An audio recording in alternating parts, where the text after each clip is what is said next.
Pois é, na semana em que se comemora o Dia Internacional da Mulher, celebrado dia 8 de março, os tribunais de contas do Estado e dos municípios aqui do Estado da Bahia promovem uma série de atividades com a intenção de provocar diálogos e reflexões acerca de questões relacionadas à igualdade de gênero, violência contra a mulher, assédio sexual, feminismo interseccional, entre outros temas.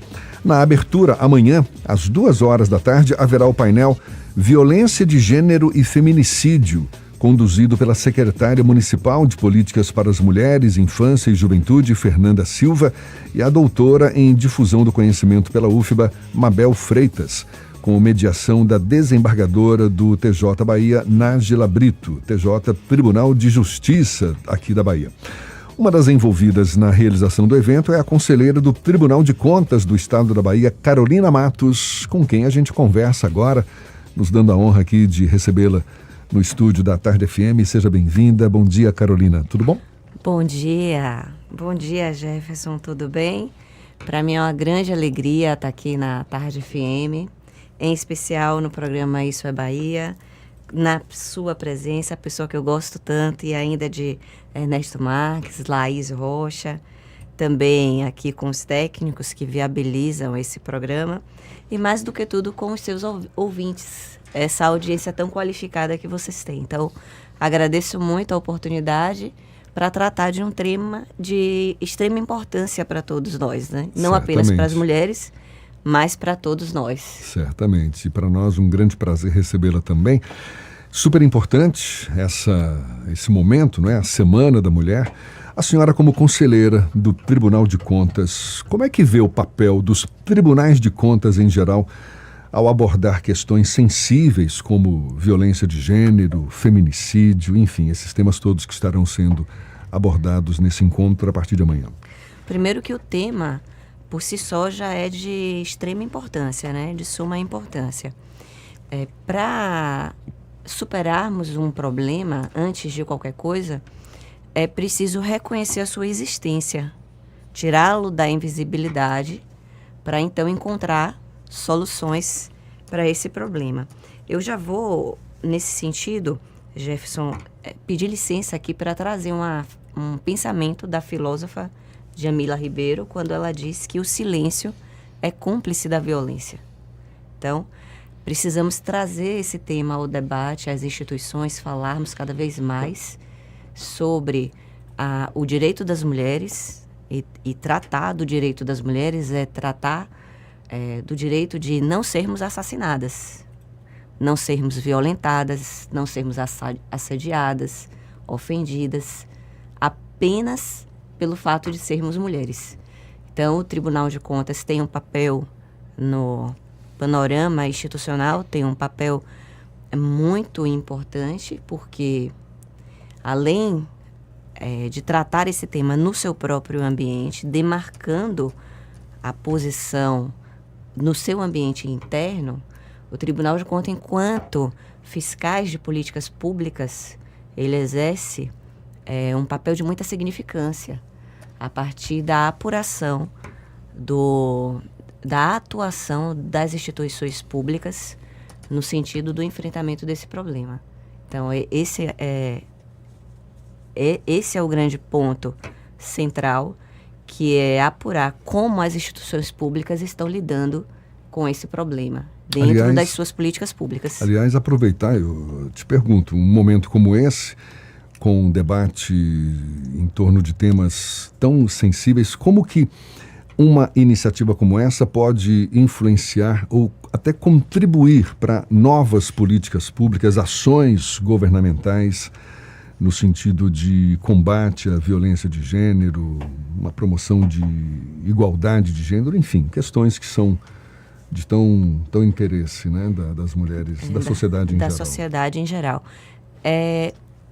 Vou trazer logo de início um dado. O boletim Elas Vivem Dados que Não Se Calam, obtido da Rede de Observatórios de Segurança, identificou que os casos de violência contra a mulher no nosso estado tiveram um aumento de 58%. A Bahia, dentre dos estados do Nordeste, é o estado em que mais ocorre feminicídios. Então, daí nós temos a urgência de tratar do tema, de colocá-lo, mantê-lo no debate público, trazer esse tema, né, tirar da invisibilidade, para que, então, as políticas públicas que já estão em curso, elas sejam realizadas, executadas de uma maneira mais eficiente, e aquelas outras que possam ser formuladas a partir desses novos dados, que elas sejam, então, idealizadas pelos agentes públicos, né? Os verdadeiros atores que detêm esta função específica.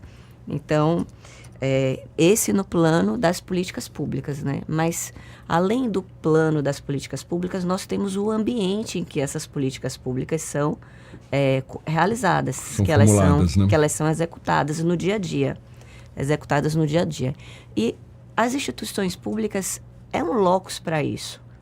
Quando, internamente, ou outras instituições demarcam, né, falam e demarcam políticas nesse sentido, elas já estabelecem para as pessoas o tipo de comportamento, o tipo de conduta que elas não estão dispostas a tolerar. Inclusive porque no serviço público a gente sabe, tem muitos casos de assédio também, não é, doutora? Institucional. É triste dizer isso, mas é uma cultura, né? E muitas pessoas entendem que é o cortejo, que é o lisonjeio. Mas a partir da hora que você invade a esfera do outro, que você faz referências, por exemplo, sobre o corpo do outro, sobre situações que constrangem a outra pessoa, isso não é brincadeira. Isso não é normalidade, não é naturalidade, né? Ninguém tem o direito de invadir o espaço do outro. Inclusive quando há uma relação de hierarquia. O que ainda agrava mais, né? O que agrava mais. Então, trazer, Ernesto, em qualquer plano, e em especial nas instituições públicas que têm um papel de extrema relevância social, o Estado, né? As instituições públicas, elas não são sozinhas, elas funcionam pelo Estado. Então, quando o Estado demarca que não aceita esse tipo de conduta, isso é uma mensagem muito clara e já estabelece de antemão um freio naquelas pessoas que têm tendência a terem esse tipo de comportamento nefasto. Então, é realmente de muita importância. Agora, tem também aspectos que a gente pode chamar assim, no campo do comportamento e até porque comportamento muda de uma geração para outra, de uma época para outra, o que era abominável é tolerado ou o contrário. Eu te pergunto isso exatamente pelo exemplo que a senhora deu sobre um galanteio, né? E principalmente homens mais velhos tendem a achar que algumas coisas são galanteios, são elogios à mulher, etc. Mas não se percebe por conta mesmo da sua cultura, do seu tempo, da sua geração, que aqueles atos, mesmo até com a boa intenção, mas podem soar invasivos e podem, inclusive, encorajar outras pessoas a seguirem naquele mesmo caminho, né? Normalizar, de certa forma, esse tipo de conduta, né? Isso se trata de um conflito intergeracional, né?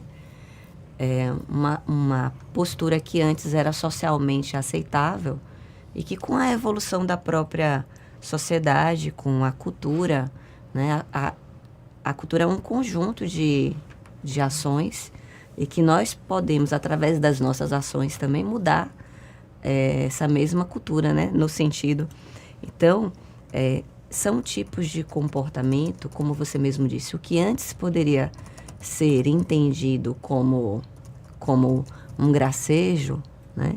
A partir da hora que se percebe e que as pessoas têm a liberdade de pontuar que não estão à vontade suficientemente com aquele comportamento, eu acho que já cabe da parte do outro uma mudança também, né? De ação, né? Então, o que você traz está bem dentro do contexto mesmo, do conflito intergeracional, e que a gente precisa andar para frente, né? mudar os nossos comportamentos para permanecermos no nosso tempo tempo de agora, não é verdade? Sim. Agora, doutora, o que provocou, no caso aqui, me parece, pelo menos dos tribunais de contas aqui da Bahia, do TCE e do TCM, e nem todo estado tem TCM, né? Uhum. Esse tipo de atuação que extrapola a missão original e fundante dos tribunais de contas. A rigor vai cuidar de contas públicas e fim de papo. Mas a gente tem visto iniciativas do TCE muito na área da educação, da cidadania, já de algum tempo, né? Por que essa motivação dos tribunais de contas de sair do seu quadrado e ampliar um pouquinho o seu foco de atuação? Ernesto, eu preciso primeiro te agradecer por essa pergunta, porque para mim é um tema muito palpitante, né? A atuação dos tribunais de contas, como outras instituições, tem sofrido mudança ao longo do tempo, mas em uma perspectiva sempre de explorar mais as competências que já são deferidas pela própria Constituição. Então, antes de uma compreensão, não dentro de uma compreensão de sair do seu quadrado, mas dentro de uma compreensão de nos apropriarmos por inteiro na completude desse quadrado. Nesse sentido, se observa não apenas na Bahia, mas nacionalmente. Nós observamos uma movimentação do sistema dos tribunais de contas no sentido de tomar espaço dentro desse quadrante institucional voltado para o cumprimento completo das competências atribuídas pela Constituição. E lá no artigo 71, ele atribui aos tribunais de contas uma fiscalização que é orçamentária, patrimonial, contábil, mas ele também insere uma fiscalização operacional. Então, essa fiscalização operacional nos concede o dever, não é nem o direito, mas é o dever de fiscalizarmos a forma como as políticas públicas estão sendo cumpridas. Então, se trata da fiscalização operacional. É dentro desse contexto. Buscar eficiência, não somente as contas corretas. Isso, exatamente, né? Quando nós temos a fiscalização das contas, né, nós temos a fiscalização de uma gestão que já passou. Então, a efetividade de uma atuação em relação ao que já passou, já está diferido no tempo, ela acaba sendo uma efetividade mais diluída. Quando o Tribunal de Contas ele se antecipa e ele fiscaliza o caráter operacional da política pública no decorrer da sua execução, muito mais chance se tem de alcançar a efetividade. E aí ele atua não mais com aquela feição eminentemente punitiva, mas ele atua sim em uma perspectiva colaborativa do gestor, né?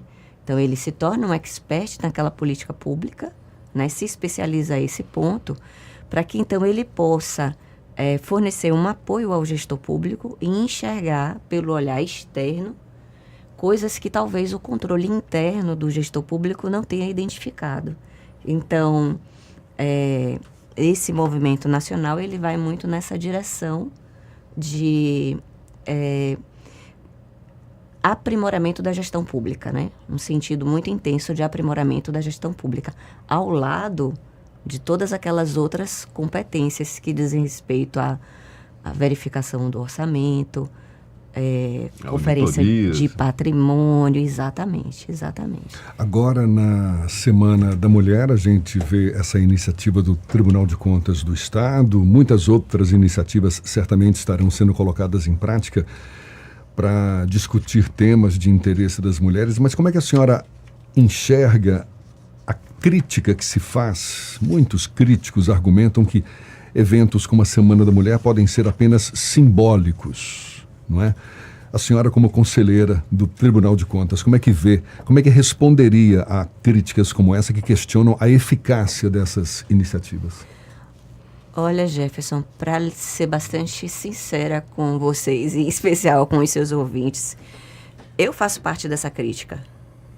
Eu exerço essa crítica também. E, aliás, por força exatamente desta compreensão de um pensamento apenas no dia 8, apenas em um dia do ano, para tratarmos de problemas que nos afligem durante os outros 364 dias, é que idealizamos um evento exatamente com este formato. Um formato que não seja apenas festivo, mas que sirva, logicamente, para celebrar todas as conquistas que nós tivemos, né, ao longo da história, mas que também demarque com intensidade os desafios que nós ainda precisamos superar. Então, perfeito. E mais do que tudo, que façamos isso com a nossa persistência, com a nossa resistência e com a resiliência que é peculiar das mulheres. Então, o formato do nosso evento, da nossa semana, já traz na mesa de abertura as principais instituições públicas de representatividade do poder estatal, com as suas máximas autoridades, a realização de painéis, né, que tratam de problemas graves, problemas sérios que metade da população sofre. Nós somos a metade da população mundial e não passa um dia que não sejamos assassinadas pelo fato de sermos mulheres. Então, é um problema de grande magnitude, né? Então, depois disso, faremos um lançamento de um livro que se chama Mulheres no Controle, em homenagem à primeira conselheira do Brasil, que foi do Tribunal de Contas do Rio Grande do Norte. Mulheres no Controle Externo. Isso, Mulheres no Controle Externo. Já no segundo dia, nessa perspectiva de não se tratar apenas de uma data, de não se tratar apenas de um dia, nós teremos a apresentação de trabalhos auditoriais.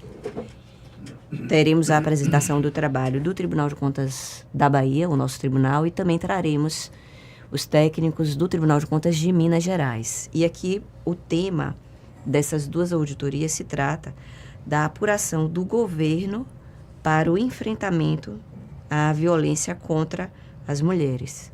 A explanação do nosso tribunal será feita pela auditora Pamela Angel, de muita competência, e também do Tribunal de Contas de Minas Gerais, da auditora Janaína Evangelista. E isso é muito importante, porque são os dados. As auditorias, elas trazem o retrato da realidade. Serão apresentadas no nosso canal do YouTube, para quem quiser participar. O evento todo vai ser transmitido também pelo YouTube. Tanto no dia 6 à tarde, quarta-feira à tarde, quanto também no dia 7 pela manhã. E em seguida, a apresentação das auditorias, nós teremos outras apresentações que são de iniciativas de outros tribunais de contas que podem ser replicados tanto no Tribunal de Contas da Bahia, como também em outras instituições públicas e privadas. O TCU nos mostrará os fundamentos que utilizou para a estruturação do programa de prevenção e combate ao assédio dentro da instituição. Então, são fundamentos que podem ser replicados. E já o Tribunal de Contas de São Paulo fará exposição sobre um canal de ouvidoria específico para mulheres que informa o passo a passo a ser adotado no caso de ocorrência de assédio. Esse modelo também pode ser replicado por instituições públicas e privadas. Apenas a existência desse tipo de ação nas instituições já demarca para todas as pessoas o comportamento que essas instituições não estão propensas a tolerar. Então, é de muita importância. Na sexta-feira, último dia, vai ter o Circuito Mulher, não é? Com mulheres dando visibilidade às suas histórias, suas conquistas. Que importância tem o fato de dar visibilidade às histórias, às conquistas de mulheres, para que, enfim, isso sensibilize mais ainda o público? Esse já é o dia 8, já temos uma previsão de um dia de mais leveza, né? Não só de leveza, mas também de compartilhamento de experiências. É o momento em que poderemos conversar, né? Conversar com mais leveza. Isso, falando um pouco sobre as nossas alegrias e também dividindo um pouco das nossas dores, trocando experiências, né? Um momento mais voltado ao lazer. E é o caso, então, desse nome que está se dando Circuito, né? Mulher. Isso, Circuito Mulher. Então começa amanhã, vai até sexta-feira, vai estar com o sinal disponibilizado pela internet, para quem acessar o canal do Tribunal de Contas do Estado no YouTube. Isso. Parabéns desde já pela iniciativa. Sim, por favor. Sim, obrigada, agradeço. Primeiro agradecer a recepção, a acolhida da Tarde FM. Como sempre, eu tenho muita satisfação em vir aqui. Me sinto muito feliz, não só pela recepção sempre tão acolhedora, mas por estar ao lado de uma bancada tão qualificada, tão experiente, renomada, de jornalistas do nosso estado, do nosso país. Eu fico extremamente agradecida. E peço licença para trazer uma célebre frase do ministro Aires de Brito, que retrata muito o momento que nós estamos vivendo. O ministro Aires fala o seguinte: o nível de civilidade de uma sociedade é medido pelo grau de liberdade das mulheres. Fantástico. Profundo. Grande figura, Aires Brito, né? Isso. Boa reflexão. Tá certo, dado o recado. Carolina Matos, conselheira do Tribunal de Contas do Estado da Bahia, a gente falando aí sobre essas atividades que serão realizadas a partir de amanhã, a propósito da Semana da Mulher, Dia Internacional da Mulher, agora, 8 de março, sexta-feira que vem. Parabéns pela iniciativa e conte sempre com a gente. Agradeço, muito obrigada. Sempre muito bem-vinda aqui conosco. Um prazer, um abraço. Até uma próxima, então. Até a próxima. Agora, 7 minutos para as 8 na Tarde FM.